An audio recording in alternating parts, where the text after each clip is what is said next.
Hello again, Dame Morsair with a review of this little thing here. This is the Chibi-Arts Boa Hancock by Bandai, which is, well, kind of like a Nendoroid, but with a One Piece character. So, this will be interesting, I guess.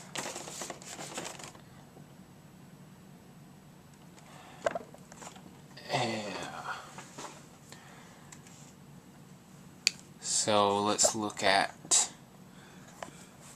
the figure here.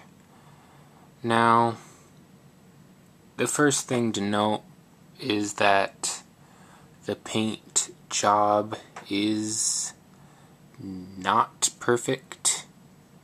It is a bit sloppy in places, like on her skirt and whatnot. Not in necessarily the same level of quality as with the Nendoroids, but still I wouldn't say it's bad. But yeah, the base is a little actually has something on it rather than the Nendoroids, which just all kind of have plain bases. So that's kind of nice. Also, something that's interesting is there's two ways to put her on the base. There's this little thing here that you just stick her feet into, or there's this stick which you stick into her back. The problem with that is, though, that if you have this in her back, it's pretty much impossible to get her cape on. So I don't know what the deal is with that. But also another quick little thing is that it's pretty much in scale with the Nendoroids, although she is a bit taller. Though that kind of makes sense anyways, because Boa Hancock is pretty tall. And, well, she comes with a whole lot of stuff. Let's see, 4 different faces. There's this close-eyed face, a shouting face, and a blushing face, which for some reason has this little smudge on the side of her head, but that doesn't really matter because the bangs will cover that up. And a whole bunch of various arms and whatnot, including one holding a Luffy doll, which is amusing. Again, the paintwork isn't perfect, but it's nice. And another skirt and some underpants and hair, but we'll get into all that stuff later. Also, this is kind of interesting. It comes with these little speech bubbles, which of course are all in Japanese, as well as this, which you can use for her love beam attack. But yeah, you can just kind of take this and put it on this little stand, and then she can be saying something, which is kind of interesting. There's also a longer one, so it can go up higher. But let's take a look at some of the other poses, shall we? And here's the second pose, where she is likely fretting over Luffy and saying something in Japanese, which I have no idea what that says, but I put it there anyways.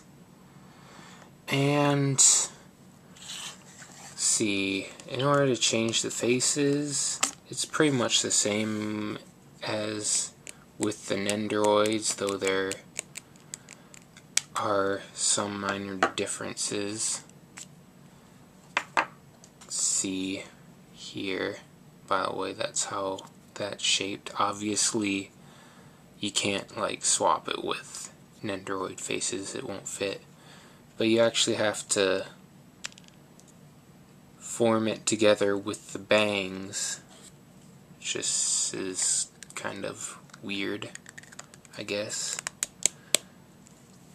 Actually, the cape is a bit annoying. It kind of just has a couple pegs that goes into her back, and it can be a bit troublesome to get it to stay on. And now for the third pose, she is hugging her Luffy doll, which is nice, I guess.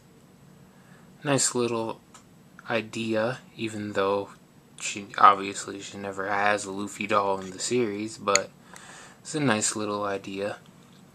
And to the next one. And here we're on to pose number 4, where she is firing off her trademark attack, the Meru, I believe it was in Japanese. The love beam, which will turn people to stone. And this might be actually one of my favorite poses here, mainly because of this thing, which is just kind of cool. It's like she's actually firing off the attack.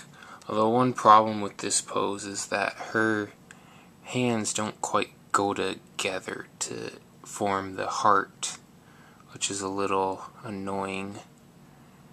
So it looks a little off, but it's not too bad.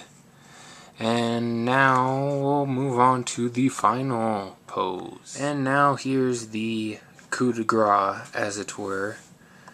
The pose that she's probably most well known for. The looking down on you so far that she's actually looking up pose, which is pretty cool that they included this. And obviously you can tell there's really absolutely no need for the base, since the hair pretty much stands her up completely. Yeah, a lot of extra pieces required just for this one pose. There's the extra hair piece, and like the entire lower body except for the legs. So yeah, pretty well done. There's a lot of stuff that comes with this figure, and actually quite a bit more than many Nendoroids come with, so it's pretty nice actually. But yeah, that's probably pretty much it. It's a pretty nice figure. Like I said, the paint job isn't perfect, but it does come with a lot of stuff, and plus, well, it's one piece and it's like a Nendoroid. So yeah, it's pretty much a must-have for me, and it's around the same price as the Nendoroid. I think it might even be a bit cheaper, I don't quite remember, but yeah. So this is Dame Orsair, and I command ye to buy this figure, or not. It's up to you. But anyways, that's it, so goodbye until next time.